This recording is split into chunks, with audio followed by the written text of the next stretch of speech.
When I first got diagnosed, I was and still am a mother. Two incredible girls. I have a 12-year-old and a 6-year-old, and I also have a 19-year-old stepson. A wife. I had a very successful career. I had worked very, very hard to become an executive at a very young age and maintain that status. I was working on passion projects, teaching yoga, teaching Pilates, because I love doing those things. And the first thought that came to my mind when I was told I had breast cancer was, oh my God, one, I could die. And secondly, I haven't lived yet.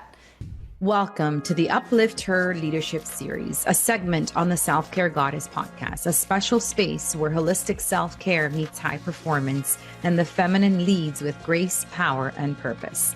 This podcast is your pause in a productivity-driven world, a space to reset, regulate, and reconnect with feminine wisdom and visionary leadership. I'm your host, Rita Savoya, holistic nutritionist, trauma-informed breathwork coach, and founder of Breathwork Barista. Each week, you'll hear soul-expanding stories and thought-provoking conversations with women leaders, founders, and change makers who are redefining success and what it means to lead with heart. These are the conversations we need to create the future we desire, rooted in self-care, integrity, and soul-aligned leadership. Breathe in your power, breathe out the overwhelm, and let's begin. Hello, and welcome to another episode of the Self-Care Goddess podcast with today's Leadership Series segment, a very special guest. Before we announce her, I would love for us to get into coherence with our heart, our bodies, and our brain, taking a few moments out of your busy day to just literally reset and just noticing your breath.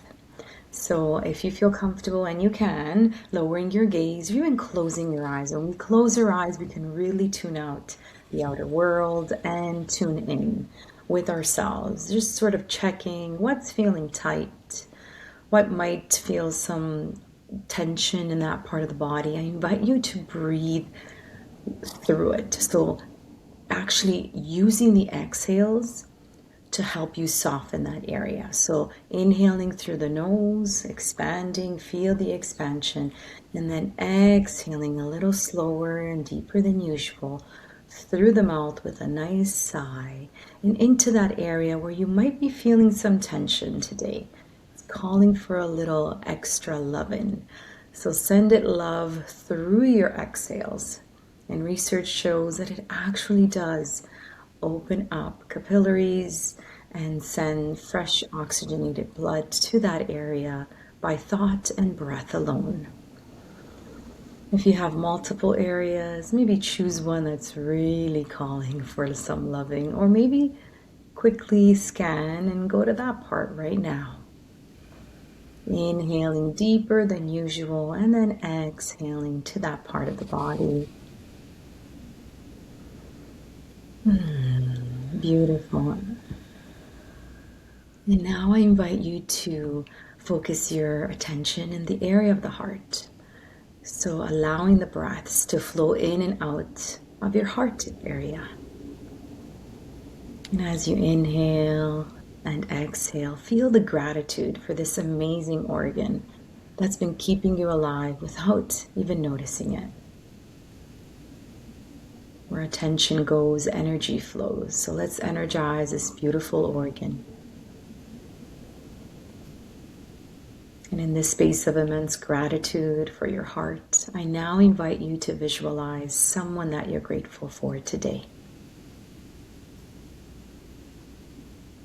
Visualizing this person as if they were right here in front of you. And I invite you to send them all the love, the gratitude, and the appreciation from your heart to their heart for being there for you through the good times and the tougher times. Radiating this love and appreciation to this person that you so love and admire. And now let's reciprocate that. Let's bring that love and appreciation and gratitude, bring it back into our hearts. Fill our hearts with this beautiful healing energy. And thank yourself for being here, doing the work, taking care of yourself, listening to this podcast, maybe taking some actions from it, sharing it with someone that may really benefit from this information, and just being here, taking a few moments for yourself.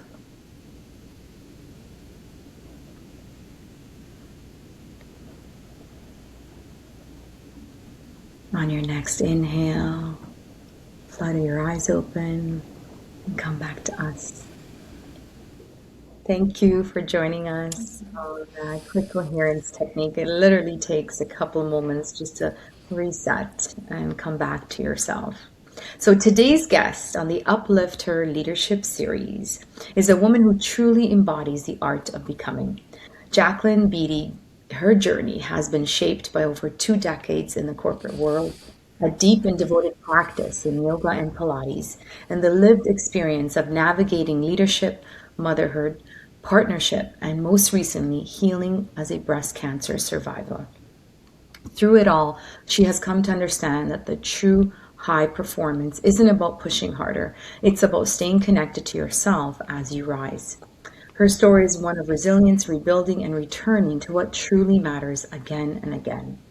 And there is also a playful side to Jacqueline. Something you might be surprised to learn is that in her early 20s, she was actually a guest host on a shopping channel with a stage name long before social media could capture it. These days, you'll almost always find her with a matcha latte in hand, her go-to ritual no matter where she is in the world. And if her life had a soundtrack right now, it would be She Rose by China Styles, a reflection of the unseen journey, the setbacks, the rebuilding, and the quiet strength it takes to rise again, more grounded, more whole, and more herself than ever before. Jacqueline, it is my pleasure to welcome you to the Uplift Her Leadership Series. How are you today? I am doing well. I'm so excited to be here with you, and thank you for the beautiful intro. Thank you for participating in it. I am so excited. So we met at that Sunflower Fest. Yeah.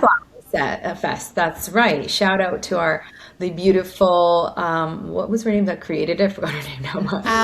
Luciana. Luciana, yes. Shout out to her. It was an amazing experience. And yeah, we just literally connected and then just started chatting on Instagram. And now I was like, yes, I definitely I want to tell your story. I see your journey and I would love to know more, because what I love about these conversations, Jacqueline, is you just never know. You never know who you will inspire, motivate, or maybe even just give that little nudge that they needed to hear today. So I'm so grateful that you're here. Thank you.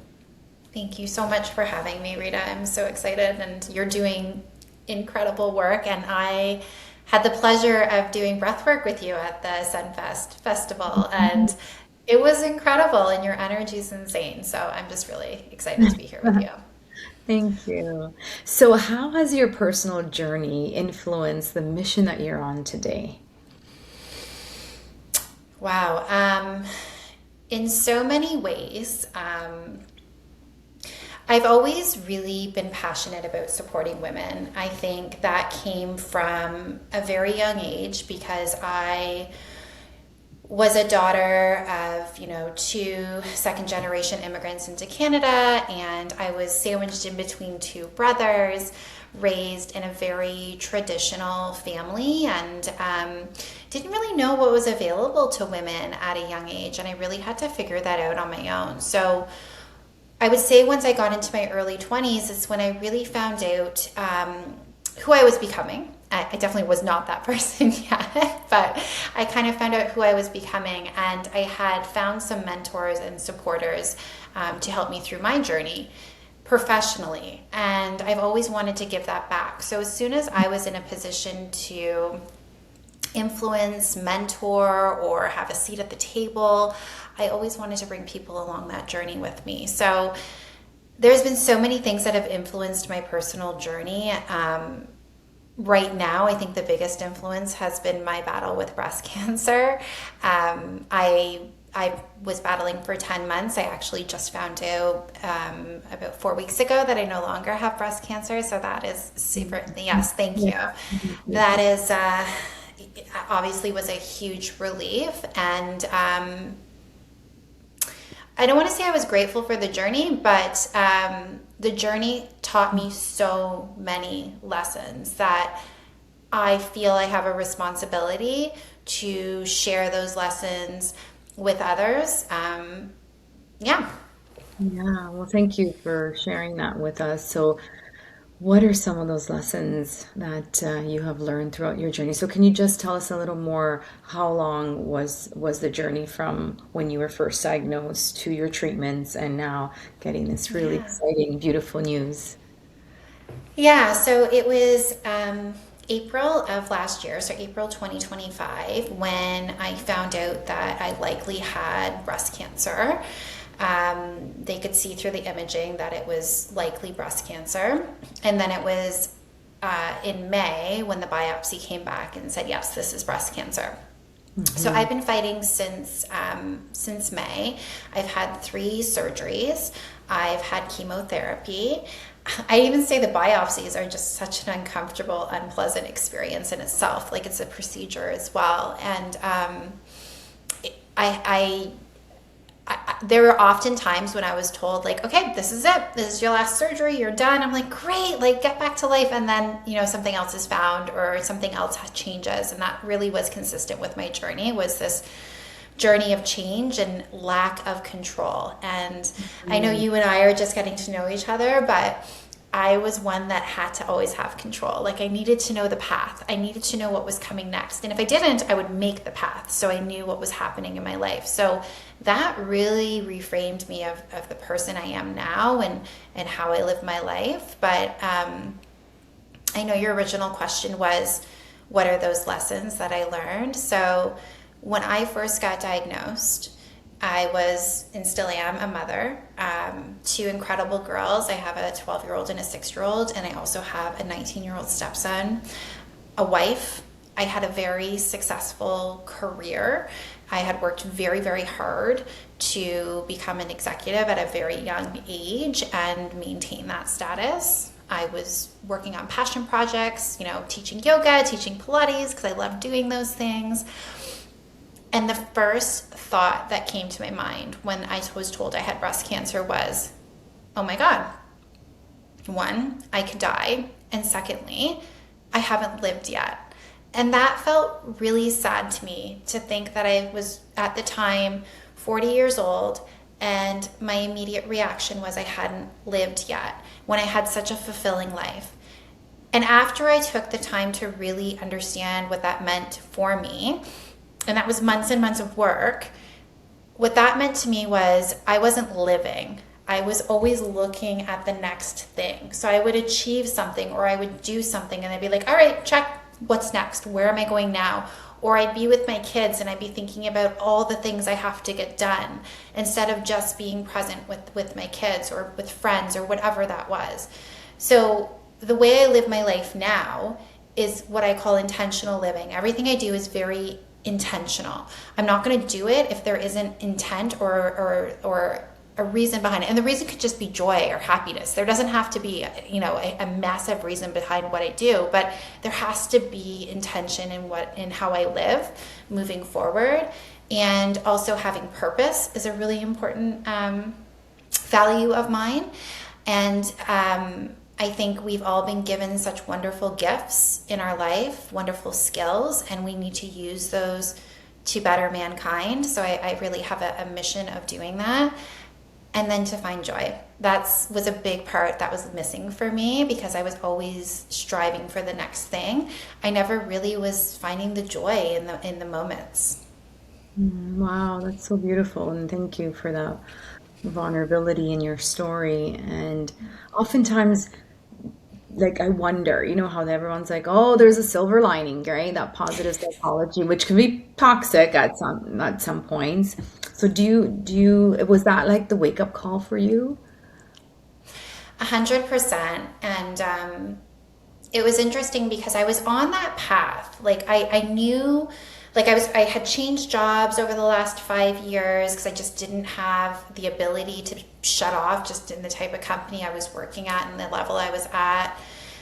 And I was more focused on wellness and embedding that into my day-to-day, but then things would happen and life would get busy again, and then I would forget about it, or I'd have to continuously go back to it. Like, it wasn't consistent in my life. It was almost like a nice to have. It wasn't something I could consistently maintain. So when I got diagnosed, I didn't have a choice. I was like, first off, I'm beating this thing. Like, that's non-negotiable for me. Like, I am a young mother and these girls are going to see me for a lot longer. And then I was like, my health has to be at the forefront of everything I do. And that doesn't mean I just, ate well and exercised. My mental health was pivotal, right? Like, so important. And everyone that saw me through treatment, you're so positive, you're so, you find, you said poke fun, like, maybe this is an overshare, but I'm going to do it anyways. When I was going to my last surgery, which was a double mastectomy, so my breasts were being removed and I was getting reconstruction at the same time. Hopefully, that was the goal. We didn't know for sure if that could happen. I went out with my friends. We called it a boobs night out. It was the last, hurrah of these ones, the version of what these were. And we just had a fun night out. Like, those were the little things I did throughout treatment for myself. Because if you always think about the worst case scenario, it's not going to help your healing. It's not going to help you move through it. But if you can, I don't know if silver lining, I don't know if I like that term. I know you were kind of playing with that too, but like, if you could find the growth in every adversity and the lessons in every adversity, there's always a lesson. There's always a lesson, but we have to stop and notice what that is. So it feels really scary to say this, but like, I'm actually glad I went through what I went through at a young age, because I have now hopefully this roadmap of life, and I don't know how long that is. I mean, there's very high reoccurrence in breast cancer. There's very high reoccurrence in the type of cancer that I have. But I'm going to make the most of that next chapter, and nothing is off the table for me moving forward. And I feel like a lot of people just through, I was listening to a podcast recently about this man, Ben, who has this bucket list. I don't know if you've heard of this. Anyways, I'll send it to you later. But he interviews people who are on their deathbed. And I think it's 76% of people who are on their deathbed say that they wish they did so many things in their life. They don't have regrets about what they did. They have regrets about the things they didn't do.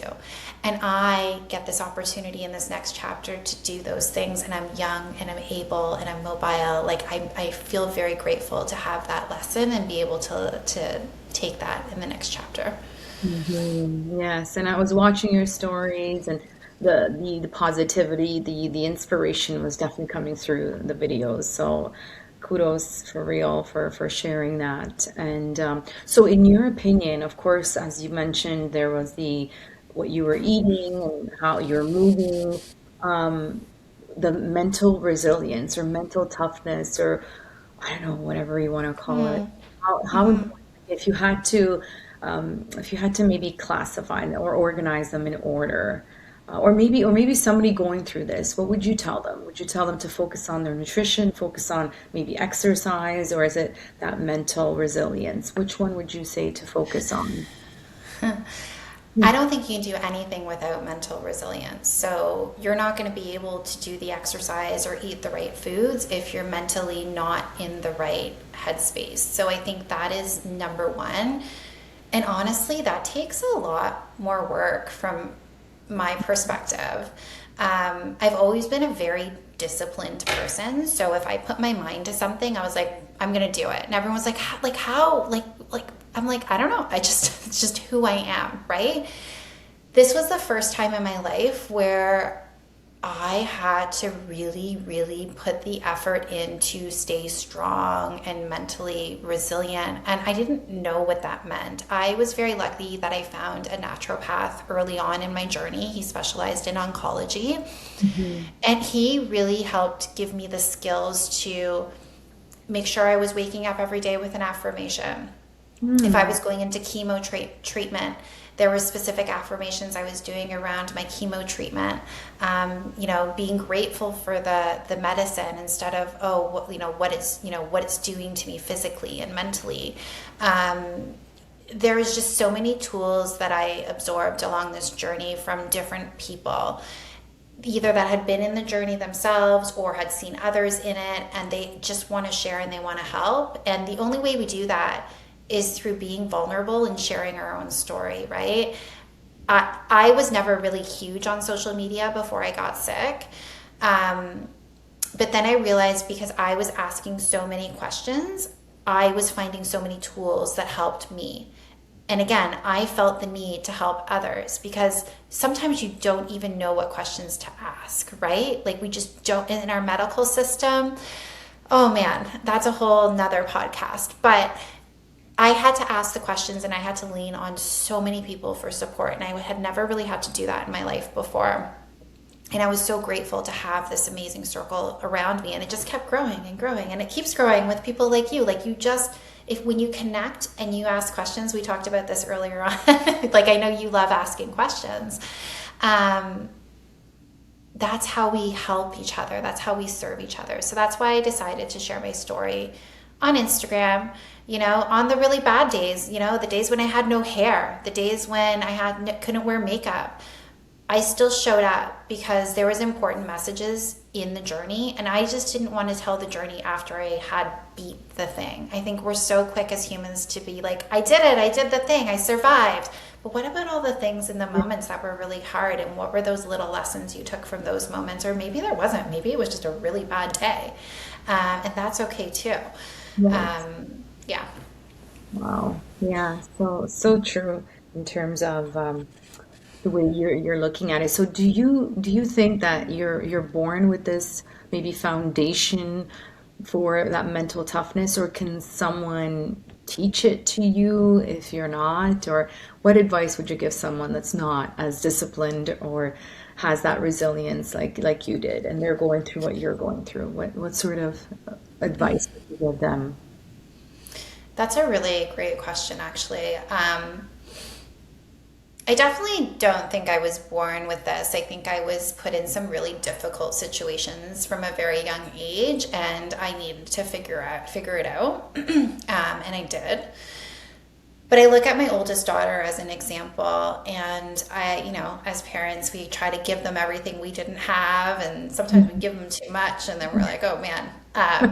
And she is a high achiever. She is somebody who is never fully satisfied. She always wants the A. She's a rep soccer player. She always wants to be the best on the team. That is a lot to be on a 12-year-old's shoulders. I actually wasn't like that as a child.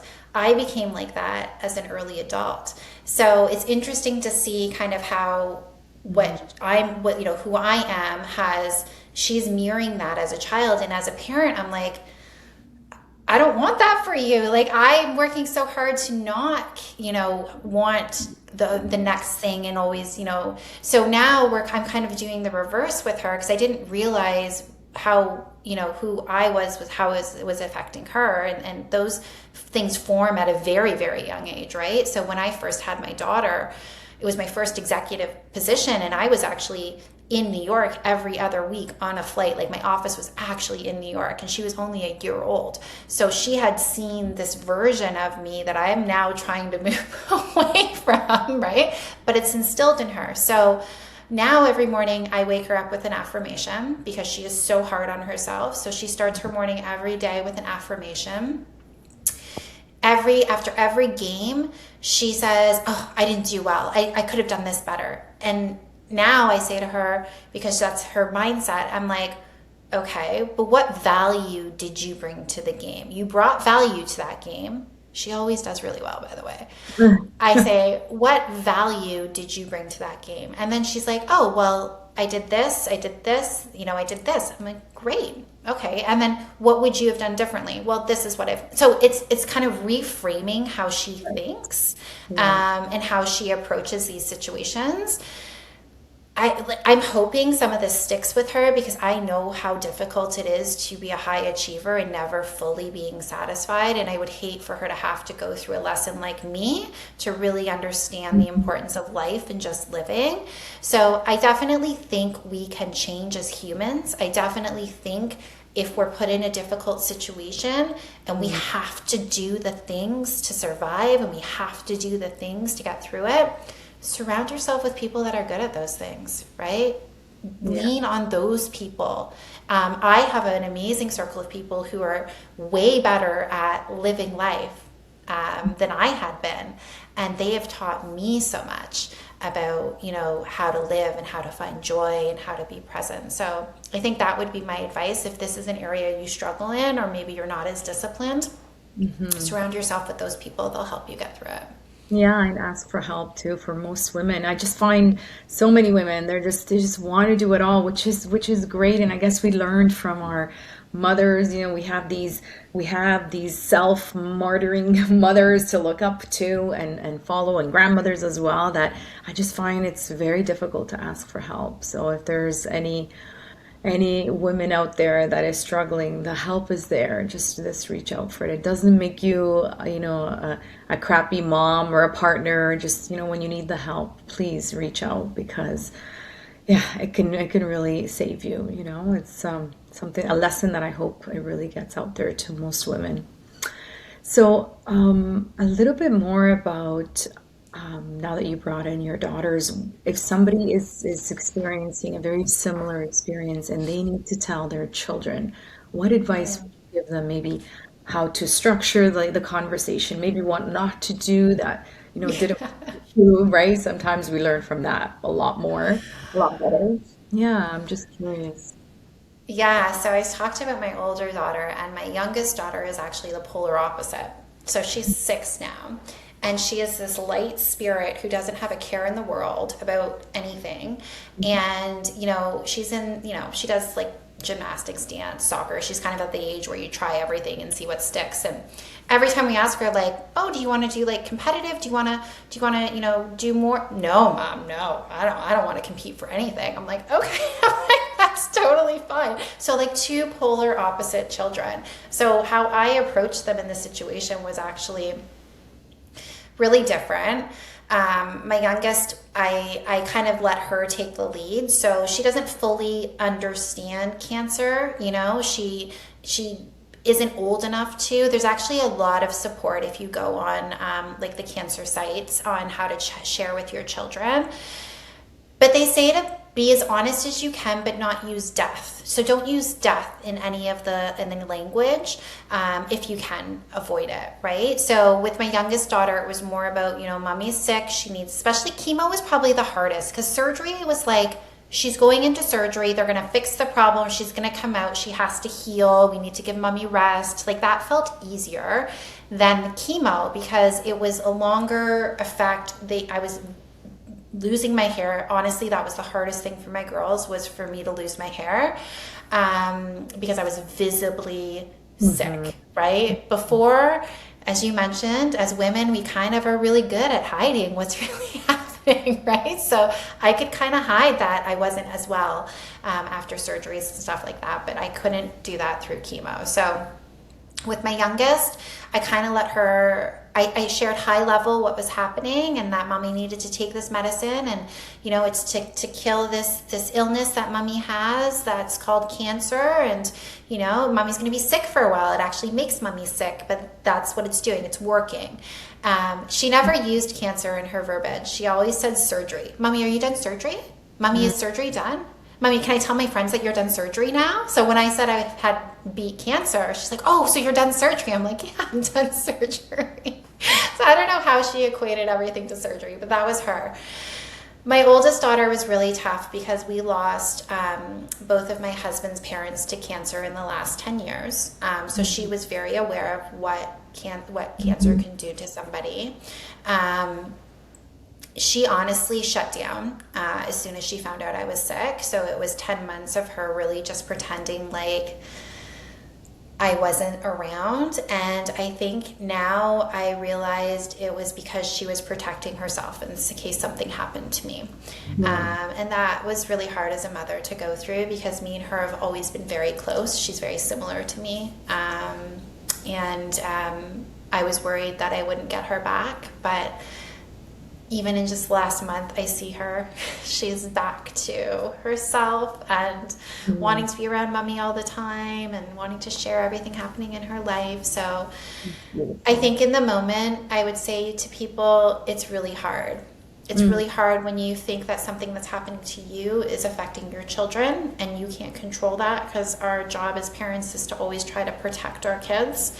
And it feels really guilty to know that something that's happening to you is affecting them.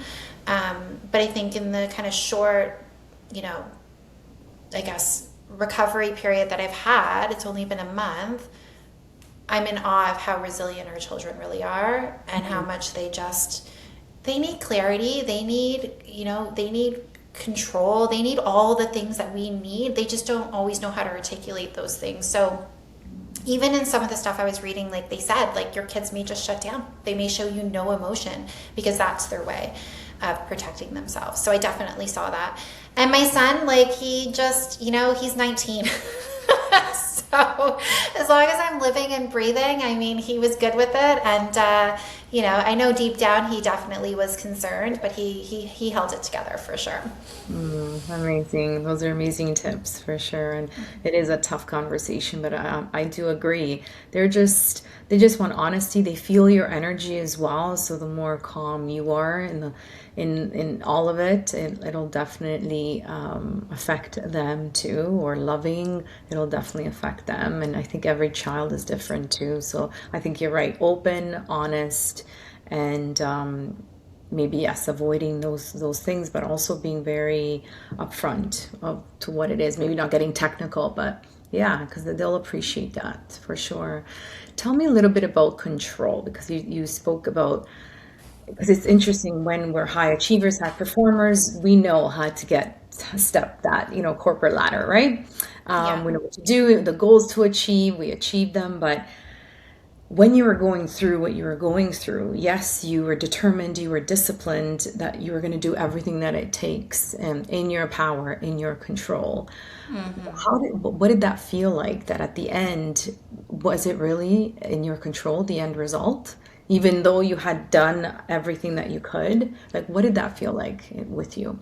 Did you feel like you were in control of the end result? I felt like I was in control of my mind. I was in control of how I approached every situation. That I felt like was in my control. What wasn't in my control was what was happening to me at all. And I got advice from one of my friends who is a doctor very early on in my treatment. And she said to me, you have to release control. If you try to control this thing, you will mentally be exhausted, and you won't be able to do the stuff you need to do to properly heal and properly move through this. And at the time I was like, oh, okay, well, okay, sure. But then I actually realized what that meant. Like, when I first had my first surgery, which was back in June, they told me that was it. They're like, you're having a lumpectomy. We're going to remove the cancer. It's good. It hasn't spread anywhere. You're done. And I was like, okay, that doesn't feel very hard at all. Like, I can do that. And then as soon as they removed the cancer, they realized it was invasive, which means it could spread. So then I had to go back in for a second surgery and get my lymph nodes removed. Hadn't spread to the lymph nodes. I'm like, great. So that means I don't have to do any additional treatment. But then they sent the cancer away for a test. They're like, well, you actually came back very, very high of likelihood it spread through your body. We don't see this typically in your age. This is, when he was telling me about this test, he's like, oh, don't worry about it. You're fine. This is just a precaution. So I wasn't even stressed about it. I was like, oh, okay, I'm going to be fine. And then the test came back that it had likely spread. And that's when I realized I had to do chemotherapy. So I would say it was probably after my second surgery where I was like, okay, I don't have control over this thing. And I just need to be set up for all of the things that could happen. And I don't even know what those things are, because I didn't know all the questions to ask, and I didn't know where this thing could go to. And that's when I think I really started kind of living with intention. So You know, instead of sitting at home and being depressed that this thing was happening to me, I tried to take the thing that was happening and still live a life. And an example of that is me and my friends, we really love paddleboarding. So we would go in the summer and we would, you know, get on our paddleboards and go out. Well, most of the summer I couldn't get out because I was in these back-to-back surgeries and the healing process was pretty long. So my girlfriend, she would take out her kayak, sit me in the kayak, and take me around the lake so I could still be out on the lake with everybody while they were paddleboarding.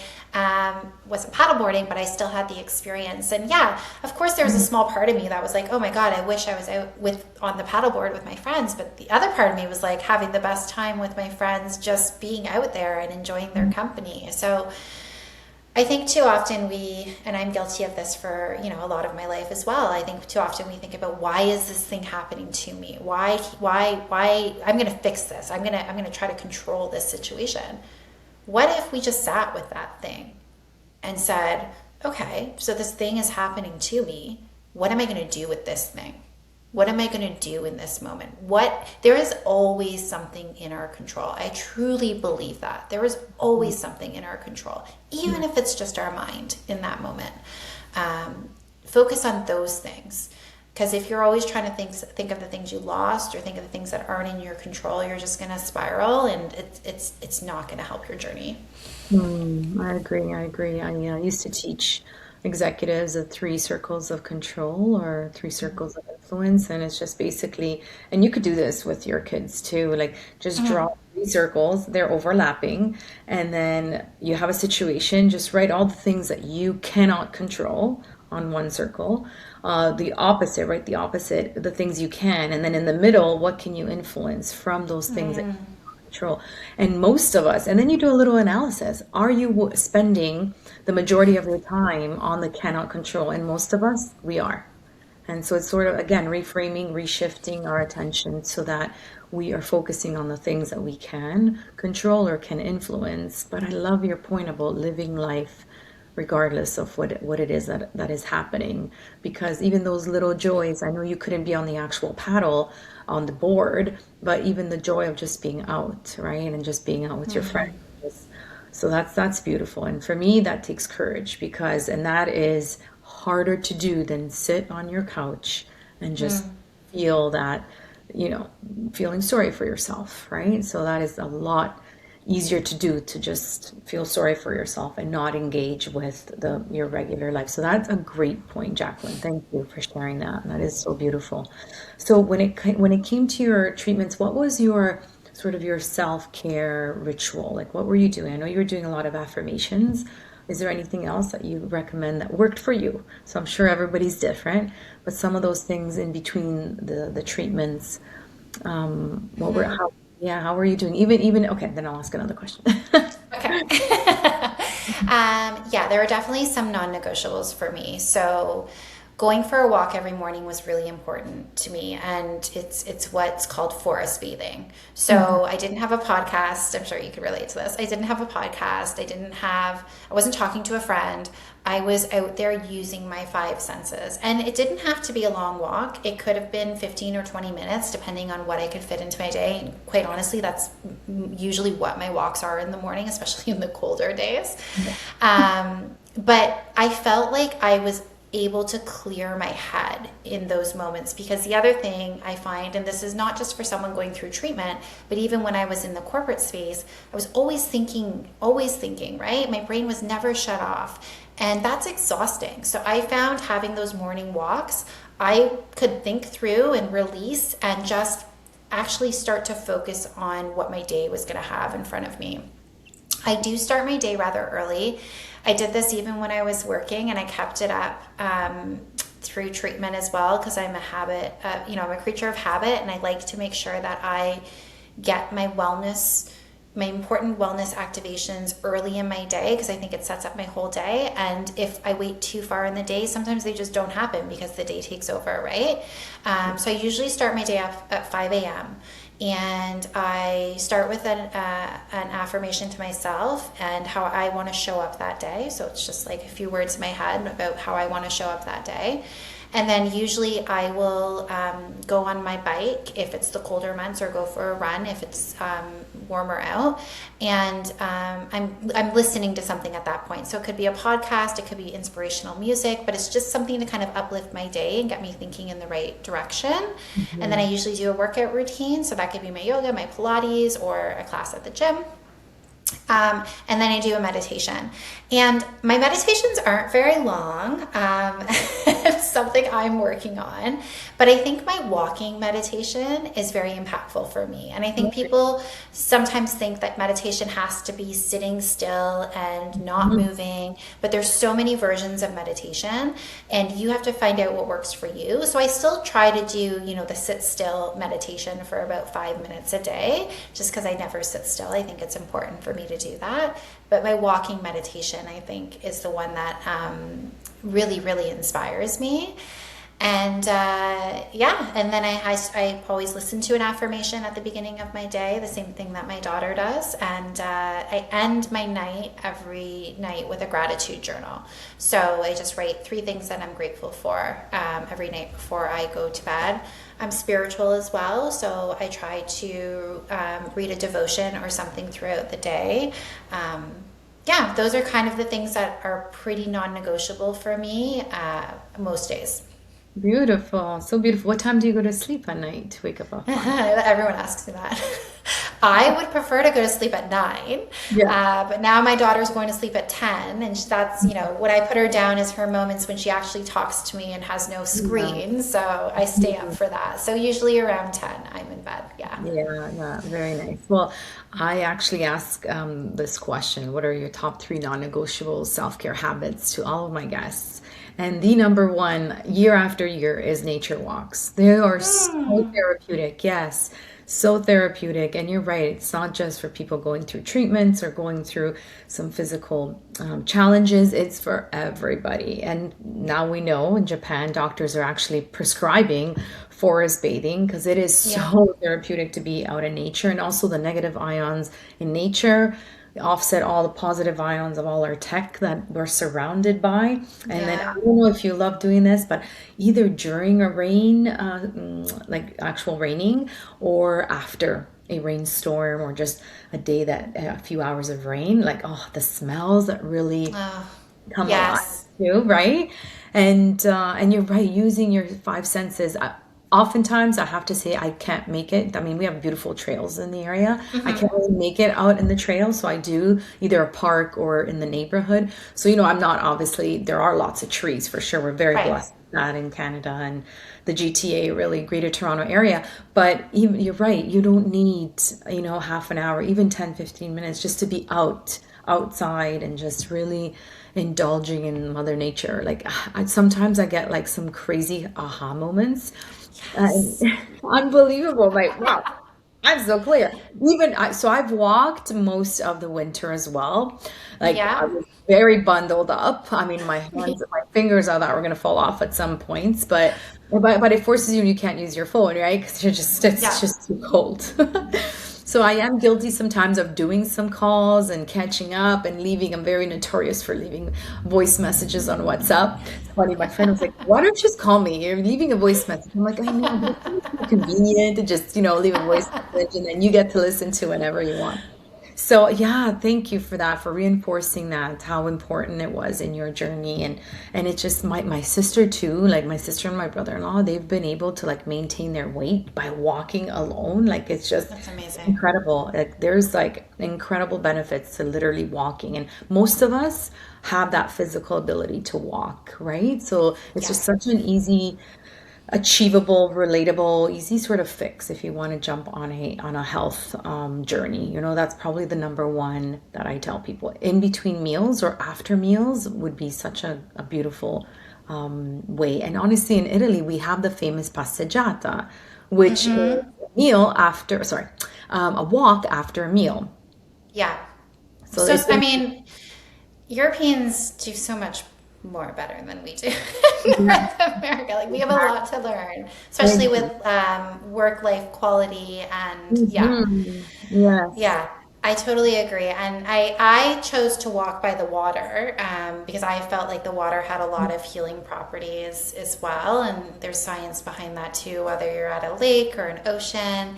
And for me, and it was close to home, like it's like a 10-minute drive for me to get there. But you're right. Any walk outside is going to really help you throughout the day. So you don't have to make it this, this hike or have to go to the forest. Yeah. They help, but any walk outside, just the elements of our nature are going to support us. Yeah, the closer we can come back to nature, the better for all of us. So, okay, the question I wanted to ask, I'm curious, and it's really, you can be as vulnerable. You can say, Rita, just you tell me. But the first time that you did the chemo and you were noticing the changes, the visible changes, the side effects, like what were you telling? Like, how were you? Because I'm sure it's shocking, especially, for men and women. But I just feel like there is more. I don't know, personally, I would feel that. How did you handle that? What were you saying to yourself to help you get through it? Can you share with us? Yeah. So at the first, I was very nervous about just what chemo was going to do to me. Being somebody who came from, wellness and health, and like I didn't use chemicals, like I was very aware of what I put on and in my body. So to have to put this, I don't know what to call this medicine in my body, but like is meant to kill certain things, and like to the point where you lose your hair. I was like, oh my God, like is this, anyways. I was very scared. I feel very lucky that I have a mother who is here, and she basically was in this whole journey with me. My husband wanted to be there, but I definitely felt I needed my mom more through this. And she actually had to remove a breast 3 years ago. She had what they call cancer 0, so it actually hadn't formed into true cancer yet, but it would have if they left it there. So she removed the whole breast. She didn't have to go through any other treatment outside of that. So she kind of understood, well, she definitely understood some of the fear and some of the things I was going through. So she was there with me. But losing your hair, I got to tell you, as a female, is hard. And I chose to take some control in that situation. So before I started chemo, I had, I'm half, West Indian. I grew up with long, luscious hair. Like that was our cultural upbringing. And I decided to do a really short pixie cut before I even started chemo treatment, because I wanted to not feel like I was going into this thing losing something. I wanted some sense of control. And I can't tell you, like, people were obsessed with me with short, and they still are, like, obsessed with me with short hair. And I was not expecting that. And I had 2 girlfriends, and even the woman who was cutting my hair was a friend of mine. And we had this whole fun afternoon. We took photos. They were like so uplifting. It was like the most amazing experience ever. And I never expected that. I thought it was going to be emotional. It was not emotional at all for me. It was so fun. Then the chemo started, and I actually would like feel my hair and like it was coming out, or I would wake up and it was all over my pillow. And that was really hard. That was really hard for me. So I actually only got to rock the pixie cut for like 2 weeks before like my hair actually started falling out. And that's when my husband and I asked him to shave my head. So he shaved my head. And that was a bit more emotional. I had, my youngest daughter wanted to be involved, so she was there. Actually, both kids took the shaver and shaved parts of my head. I still had pretty much, it was a little bit shorter than what I have right now, so I still had hair, so it wasn't crazy.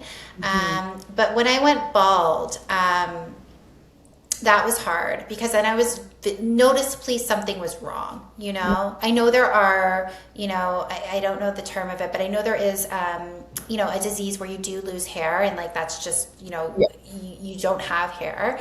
It's not, as common. So, I felt I knew people knew something was wrong at that point. And my kids would not let me, mostly my oldest daughter, but my youngest daughter went along with it, was like, I could not leave the house without a hat.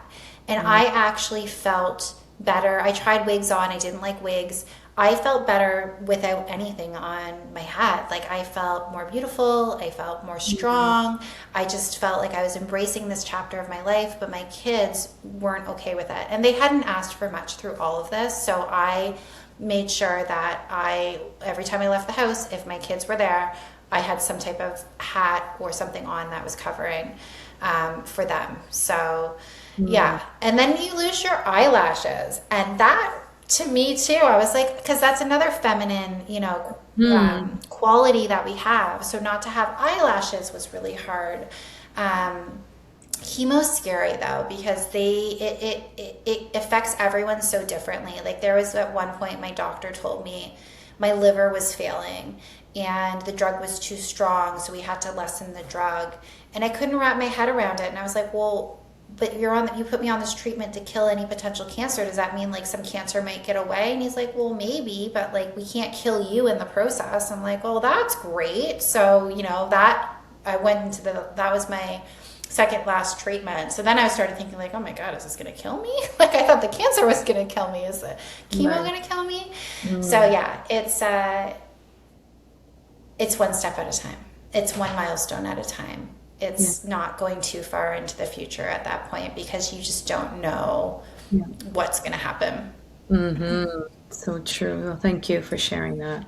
And yes, you have a beautiful face and really great shape for nice short hair. And you can also get eyelashes, right? You can get I do have them on now. Yes, I have eyelash extensions. Yeah. yes, exactly. So, luckily, and then also eyebrows, right? A lot of women are doing the tattooing eyebrows. So Yep.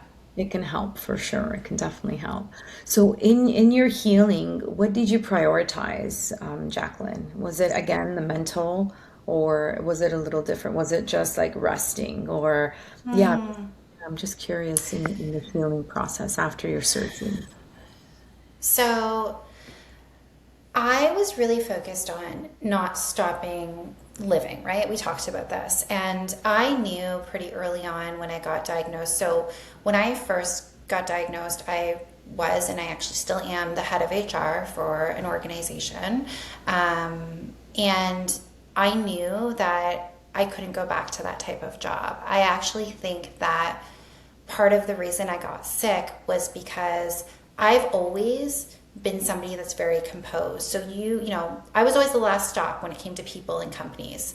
And, if we had a suicide, one of our employees committed suicide, or we had a death, or we had an assault, I was always the last stop. I was the last counsel. I was the last person that had to kind of get involved and step in and support.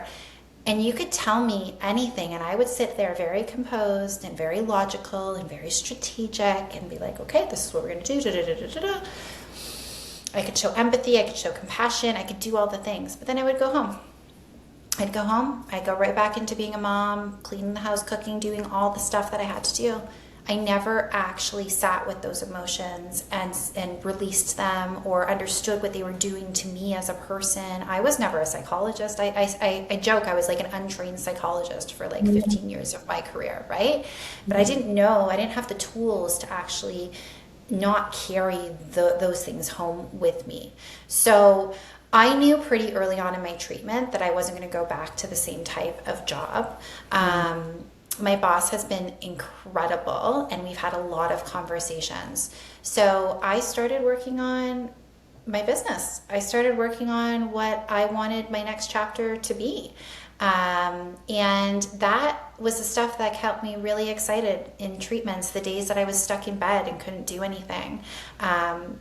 I always ensured whatever my day had in front of me that my wellness activations came first, and that's something that I truly believe I need to live with moving forward. And I think any leader, any high performer, anybody in life, you have to put yourself first, and then you can give to others, especially if you're in a job of service, right? Especially if your job is to help others or support others. So I just actually unofficially kind of launched my company, which is it's called Rising Lotus Performance and Wellness Solutions, and basically it is for high performers, mostly leaders, but anyone who kind of has that high performance mentality, to support them with either training, counseling, advisory, or coaching.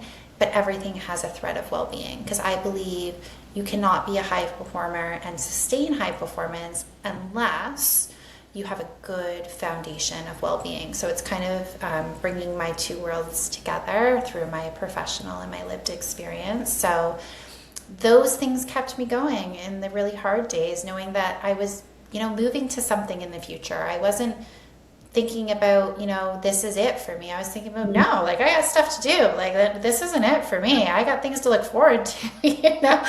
All my friends just think I'm insane sometimes, because like I said, I've only been cancer-free now for 4 weeks, and I've already picked up like 3 teaching classes, and I have a workshop coming up, and I've already decided when I'm going back to work and what that's going to look like. But I've been working on these things behind the scenes for months and months, right? It's not like I just decided one day what this is going to look like for me. I've been very strategic. I've been putting feelers out, having conversations, seeing what I want this next chapter to look like. So my healing process has been all the stuff we've talked about, but also knowing that I was going somewhere after this, and that had something to look forward to. Oh, and I'll add one more thing, Rita, because I think this is important. I decided I wanted a bucket list. I wanted to do all the things that I said I would always do, but was waiting for the right moment, or couldn't take away from the kids, or whatever the situation was. So one of those things is I've always wanted to travel alone. I never did that.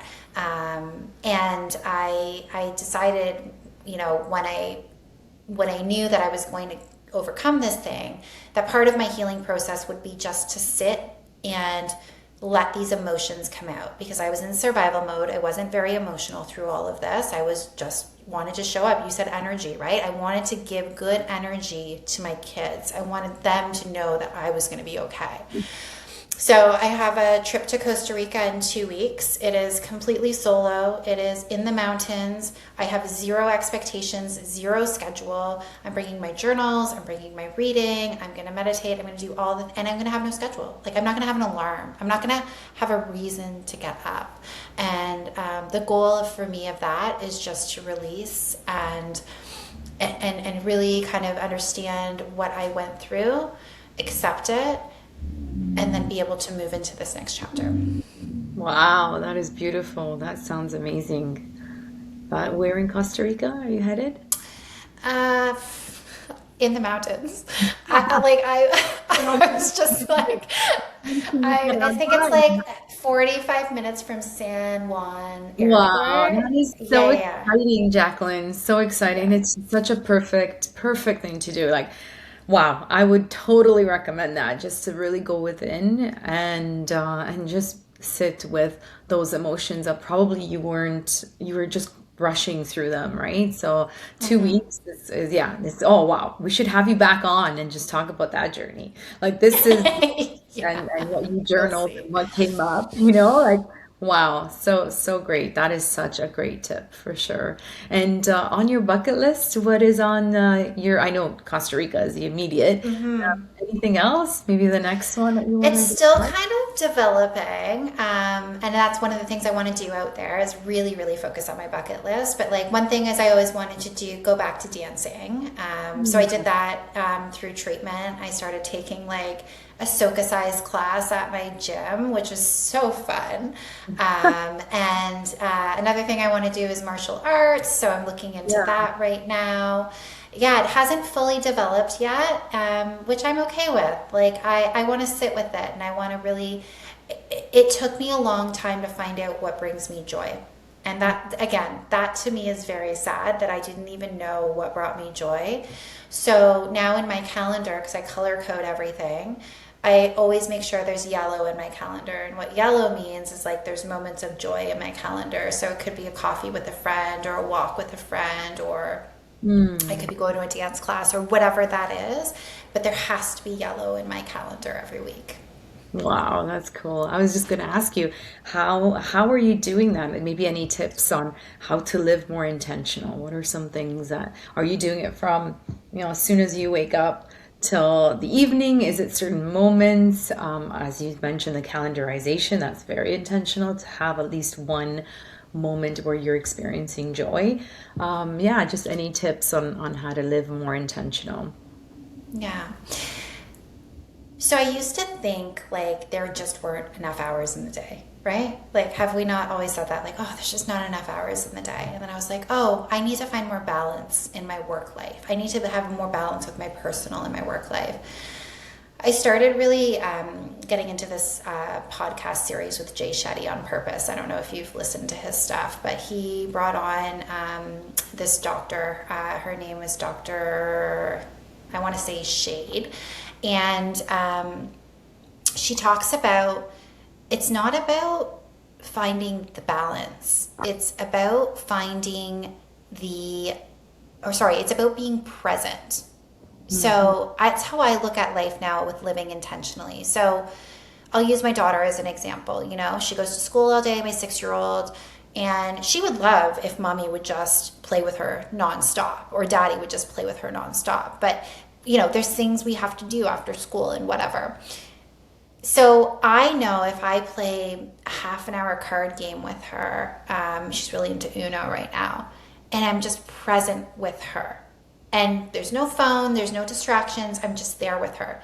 That means more to her than if I spent 2 hours on her floor playing Barbies with her, but I was distracted by my phone or I was multitasking in that moment. So I try not to look at life as this balancing act anymore. I try to look at it like I want to be present in the moments that matter and be intentional in those moments. So I'm never going to get more time. I'm never going to really stop being the person I am who really likes to work. I do. I enjoy working when it's work that I enjoy doing. But how do I make sure that those other moments, those family moments or those moments with friends or whatever, I'm being present and intentional? I love that. So if you can go back and there was one piece of advice you can give your younger self or past self, what would you tell her? Yeah, she was an interesting little girl. She was definitely trying to find herself for a long time. I think it would be similar advice because, it would be let's pause, let's reconnect. Who are you in this moment? Don't worry about who everyone else is. Who are you? Because you're a really special person and you have a lot to give to this world. So don't worry about everybody else. Worry about who you are and the kindness and the thoughtfulness and, the mistakes. Mistakes are so wonderful. I wish I knew this earlier on, how wonderful failures can be and how much they shape us in who we are. I wish we instilled that more in our younger generation. Like, life is a bunch of failures. That's all it is, right? It's really a failure is feedback. And when I heard that, I'm like, oh, that makes so much sense. It really is. It's feedback on how to do it better next time, on how to do something different, how to do it differently. And yes, and also there's a saying in Italian, che chi non prova non sbaglia, which means like who doesn't try will never make mistakes Yeah. because you're not trying. So making a mistake means that you have put yourself out there and you've tried something and maybe it didn't work out the way you wanted it to or the way you planned, but you tried. And yes, you're so right. It just builds so much character, right? It builds who you are. And that's why once I remember I asked a question to someone, do you have any regrets in your life? Have you made any mistakes that you regretted? And he's like, no, because all of those mistakes took me to where I am right now. And it had to go in that way for me to be where I am right now. So no regrets, no of my mistakes. I was like, I love that. I love that. And it's the same mindset, right? Like yeah. the people who take the risks are okay with being silly and, not, it takes a lot to not care what people think. And I don't know if anyone ever truly doesn't care what people think, but I would love to be that person one day. And I'm trying to be that person. Because how fun would life be if you just didn't care? And you find that I think it comes later in life, because I always bring this up. My poor dad, his ears must be like ringing, but my parents, like more so my dad, like he just says stuff and I'm just like, I can't wait till I'm that age. And he doesn't care. He just doesn't care. And some people love it, some people don't like it because he's so blunt and straightforward, but it definitely was never like that. It came with age. So maybe as we get more experience, we really don't give 100%. a crap anymore, which is nice. You're right. It is very liberating, right? Mm-hmm. So in terms of your younger self, like right before, or maybe when you were first diagnosed, any advice that you would give that self in hindsight? What you went through?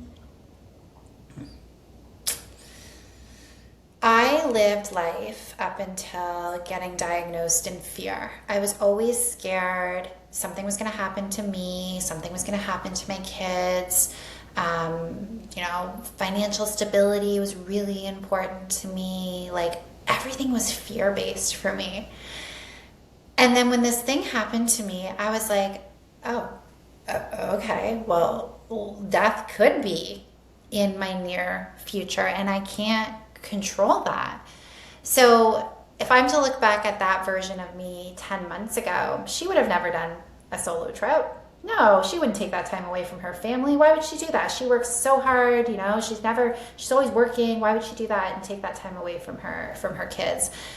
She wouldn't have went to the Sunfest festival that day that I met you and danced in bare feet in the mud with her girlfriend and met all these incredible people. Because why? Why would she? Because she has other responsibilities in life. So I have definitely become a better version of myself, and I'm sure 10 years from now I'll become a better version of myself, and the year from now. And I'm excited about that because everything happens for a reason. I love the person I was. I love the person I'm becoming, and I love the person I'm going to be. We have to love every version of ourselves. We can't hold on to these versions and wish they're something they're not. There's always a version of us that is worth loving, and we just have to love that version. Thank you. So what's important to you right now? If you were to say, what's the most important thing for you right now? Definitely my family, but also myself. I want to know that they're okay, and they are. But I also need to know that I'm doing things for myself, right? Like my kids are getting older, and I want them to learn the things that I wish I knew when I was 20 or 30, and really live a life worth living, because you just don't know when that life could be over. So stop reaching for the next thing. That's going to happen, especially if you're a high performer. That's going to happen. Live in the moment. Live in the moments of getting to that thing. Yes. Right? That's where the lessons are, those moments. It's not when you get the thing, because you already got it. Yeah. It's how did you get there? What were those lessons when you got there? And that's what I'm really, really trying to focus on, is like, I'm important. Just because I'm a mom, just because I have, if I have employees or whatever that is, I'm important, and I need to show up for me first, and then I'll show up the way I need to show up for everyone else in my life. Yes, thank you for sharing that, because that is so important, especially for us women. We often put ourselves at the end of that to-do list, and so loving that. So how are you doing that? Are you calendarizing self-care days, or you have to do how have you been able to do this now? Any tips for us? Because that's what some women are doing. They're just putting it in their calendar. They got to do something for themselves. Actually, the other day, somebody does something for herself every day, and she puts it in her to do that. Yes, exactly. So it's in the calendar. You can't override it, right? It is something that you got to do. And she said it could be a 3-minute like hug or just like anything. Like just it doesn't have to be something big. Oh, I love that. Well, I'm going to take that tip away because that's a great tip. Yeah. For me, it's having some unscheduled time. I have lived my life on a schedule. I think we do, right? And I'm really good at doing those wellness things, right? I think those things I got that. That's fine. But what I'm not good at is just not having a plan all the time, right? So I have the luxury of right now I'm building my business and my schedule is my own for the most part right now. So I try to keep one day a week where the kids are in school and I don't have anything planned that day. And I get to decide how I want to spend that day. It could be working, it could be going to a class, it could be catching up with a friend, but it's not in the calendar. Like it's blocked in the calendar because there's nothing on that day, but there's nothing scheduled. So that's what I'm truly trying to do is have more unscheduled time because I think that's where creativity happens. That's where you get inspired. That's where you really get to find out who you are and what your interests are. But if you're always going from one thing to the other, do you really enjoy those things? Like, is that really what you want to do? But if you're sitting there and you're like, I don't have anything planned today, what do I want to do with my time today? That's pretty cool. Yeah, I love that. I love that unscheduled time for sure, or activities. I love it. So is there a favorite affirmation that you have that's going to stick around for the long haul?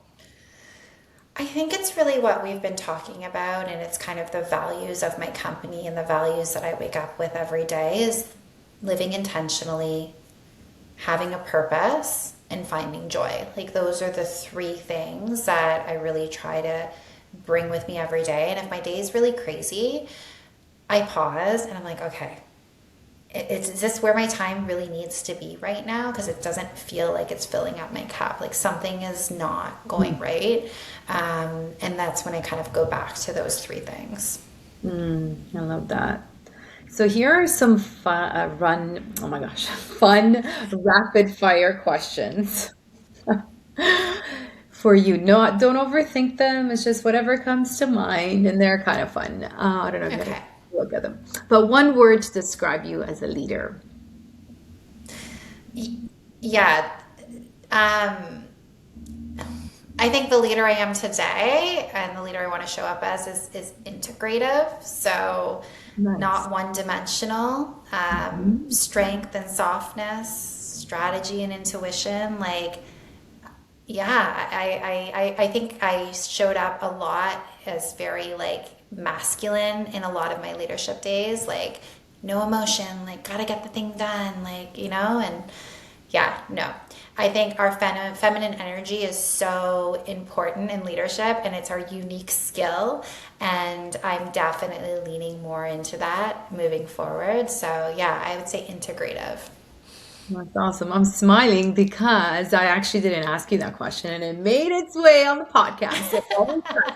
And that question about masculine and feminine energy wasn't even supposed to be on my list of questions. And then it just I love it, love it, love it. And that is definitely the theme of this. That's why it's a uplift her. It's like really embracing the feminine and uplifting not only ourselves, as you mentioned, like just taking care of ourselves, but also others while we're lifting ourselves, right? That really that women empowerment, women inspiration. So I love it. Thanks for sharing that. So if your leadership style, speaking of dancing and dance moves, were a dance move, what would it be? So I think it has to still be two-dimensional. I'm sorry, there's not one. So it would be a mix of ballet and hip hop. Okay, That would cool. be, Wow, that's a cool. yeah. What would you call that? Like I don't know, like a flow, and I don't know, like I think the hip hop is more of like the joy and like just, and the ballet is a little bit more structured and yeah, Right, right. Morning person or night owl? I think we know this. definitely morning. I mean, I have to be if I wake up at 5 a.m. Exactly, yes. Yeah. Coffee, tea, or something else? Well, I think I So know it. much. Yeah, you got it. Yeah, it's my matcha tea. Yes. Very nice. Mountains or oceans? Okay. This one's tricky because I would say ocean up until now. I love the ocean. I'm a water baby. but I'm heading to the mountains. So maybe we have to have a talk after Costa Rica because I may say mountains after my little excursion. Yes, exactly. I was so excited for you. You'll be posting or no? You'll stay off social media for the trip. I'm gonna stay. I'm gonna probably video a bit, but I would like to stay off social media for the trip. And then do it after, right? Yeah, Yeah, that's yeah. nice. Pizza or pasta? Neither. Okay, that's I know cool. you're Italian. That's a hard answer for you. Hey, that's fine. I'm like, oh, no, I'm kidding. I'm vegan, so pizza and pasta are often really hard dishes for me. Yeah, yeah. I'm actually gluten free and I use the vegan cheese. I just had it last Yeah, night. Yeah, and it's I not like bad. the vegan cheese. Yeah. Not bad. Okay, so if you were a kitchen appliance, which one would you be and why? This is such a unique question. Okay, I would be a slow cooker Okay. because I think it's very precise, right? And you can be methodical when you want to be methodical. So you can kind of take your time and slow cook something and enjoy that moment. But you can also speed it up if there's moments of life when you need to speed it up. So I think a slow cooker. Awesome. What's your oddly specific superpower, Jacqueline? Like always finding the best parking spot or picking the fastest grocery line? Do you have one? I do. It's not a really quirky one though, but it's I'm very intuitive. So I was a recruiter for a number of years, and I'm really good at reading people and really good at reading energy with people. And I think people, this is why you and I attract, right? Like you're very good at this as well, I'm sure. Mhm. So that's my superpower. But sometimes it's hard because I kind of know off the bat if somebody's trustworthy or not, and I know. You can't put it. Yeah. so that's kind of like hard when you already know, like, oh, I can't really trust that Mhm. person. Like I would love to go into more relationships being like, okay, I'm gonna just trust everyone, but I have this like really unique superpower where I can be like, okay, Yeah. okay. I Yeah. know. It's a blessing and a curse at the same time, right? Yeah, it really is. So if you can instantly master one new skill just like that, what would it be? Martial arts. Nice. And you are Yeah. well on your way. Amazing. Yeah. So if you could gift every woman listening one thing, tangible or not, Jacqueline, what would it be? I wrote this one down because this I think is really important, and I think you've given a really amazing platform for women, and I think we need to continue to lift each other up. So I wrote, don't lead from one dimension. Use all your gifts, all your dimensions, your strength, your softness. Really live your life. Achievements don't matter on your deathbed. They really don't.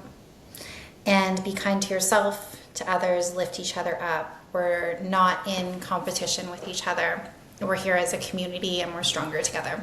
It's so beautiful. Thank you. You're welcome. I'm so grateful that you made time for this conversation. Thank you for sharing your incredible story. I hope you're okay with some of the questions, and I felt really comfortable asking those questions. And thank you for being so honest. And I'm so grateful for the work that you're going to be doing because it's going to be great. I'm sure. I'm loving and I want to hear more about it and how it goes with your business because I think it's an incredible journey to embark on and living this 2.0 version of yourself with so much strength, so much motivation, so much resilience. So thank you. You've been so inspiring. Thank you so much, Jacqueline, for being with Mm. me today. I so appreciate you. Love you, sister. Oh, I love you too. And thank you for like making me feel so comfortable and like sharing my story. Like your energy is incredible and you have this platform and this ability to lift women up in such a positive way and you're such a positive light. So thank you for inviting me. I'm so grateful our paths crossed. Me too. Me too. Thank you. Have a beautiful rest of the day. Thank you for joining us on UpliftHer Leadership Series, a special segment of the Self-Care Goddess podcast. If this conversation lit something up in you, please share it with a fellow changemaker, and let's keep building a new model of leadership together. Follow me on ritasavoya.com and stay connected for more conversations that blend well-being, wisdom, and bold feminine leadership. Until next time, breathe mindfully, live intentionally, thrive gracefully, and remember, self-care is your superpower. Ciao for now.